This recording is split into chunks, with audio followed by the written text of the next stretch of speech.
अस्सलाम वालेकुम dear students, my name is Rana Asif Aslam, lecturer university of Narowal. बेटा चैप्टर नंबर हम 11 पढ़ रहे थे, जिसमें हमने क्वेश्चन नंबर 6 को देखा, 7 को देखा। अब हम क्वेश्चन नंबर 8 की तरफ मूव करेंगे। What is the switch statement? The switch statement evaluates an expression and executes a block of statements depending on the value returned by the expression. आपके पास कोई एक्सप्रेशन है, उसमें जो रिटर्न होती है वैल्यू, उसको हम क्या कहते हैं? स्विच स्टेटमेंट कहते हैं। ये बेसिकली चॉइस के लिए हम इस्तेमाल करते हैं। जैसे एग्जांपल के तौर पर हमने क्वेश्चन किया था, अगर 1 प्रेस करें, जैसे आपका करते हैं कोई हेल्प कॉल पे कॉल करते हैं, तो क्या कहते हैं? नंबर उर्दू के लिए 1 दबाएं और इंग्लिश के लिए 2 दबाएं। यानी कि आपको ऑप्शन दी गई है, आप 1 दबाते हैं, 1 दबाते हैं तो उर्दू ज़बान में बताते हैं, आपको इंस्ट्रक्शंस दी जाती हैं। अगर आप 2 दबाते हैं तो इंग्लिश में दी जाती हैं।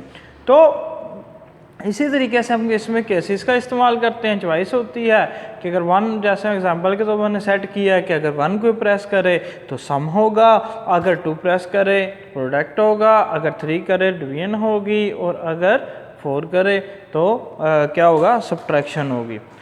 तो उसके बाद हमने स्विच स्टेटमेंट को चॉइस के लिए यूज़ करते हैं। What is the nested if? If के अंदर इफ़ का इस्तेमाल, यानी कि 2 इफ़ लगाना, इफ़ के अंदर इफ़ लगा देना, वो नेस्टेड बेसिकली होता है अंदर। यानी कि कोई चीज़, जैसे लूप लगाया, फॉर लूप लगाया जी, लूप के अंदर लूप, तो नेस्टेड लूप हो गया। अगर इफ़ के अंदर इफ़ का यूज़ करते हैं तो nested if. When if statement is use with in an other if statement, कहता है अगर हमने इफ स्टेटमेंट के अंदर एक और इफ स्टेटमेंट लगा दी, उसे हम नेस्टेड इफ का नाम देते हैं।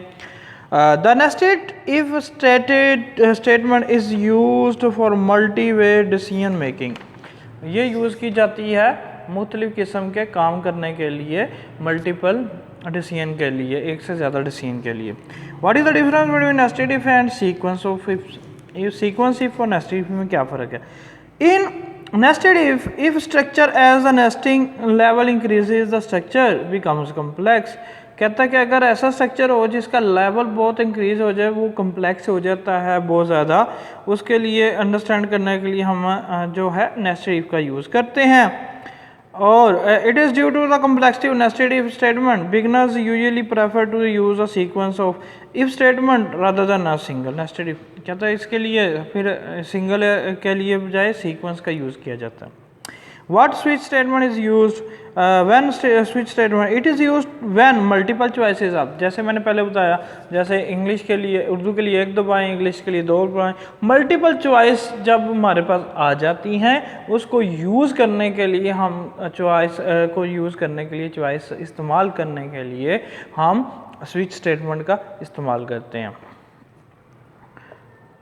Why we use break statement? हम यूज क्यों करते हैं? The break keyword is use to exit from switch. हम स्विच बॉडी बनाते हैं उसमें एग्जिट करने के लिए। जैसे कि मैंने कहा एग्जांपल के तौर पर स्विच स्टेटमेंट का हमने इस्तेमाल किया है, तो हमने केस 1 लिया। केस 1 में हमने क्या करना? प्लस करना है। जैसे एग्जांपल के तौर पर तो मैं कहता हूँ जी प्रिंट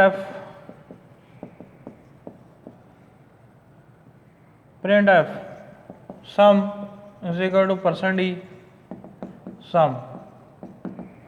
तो ये जो केस, इसके बाद ब्रेक लगा देते हैं। इसका मतलब है कि अगर हमारा यहाँ तक काम हो गया है तो हम यहाँ पे ब्रेक कर देंगे। ब्रेक लगाने से क्या होगा? आपकी स्टेटमेंट टर्मिनेट कर जाएगी। इसका मतलब स्विच स्टेटमेंट से टर्मिनेट करने के लिए हम स्विच का यूज़ करते हैं, ब्रेक का यूज़ करते हैं, sorry. What are the main difference between if else और स्विच स्टेटमेंट में मेन डिफरेंस क्या होता है?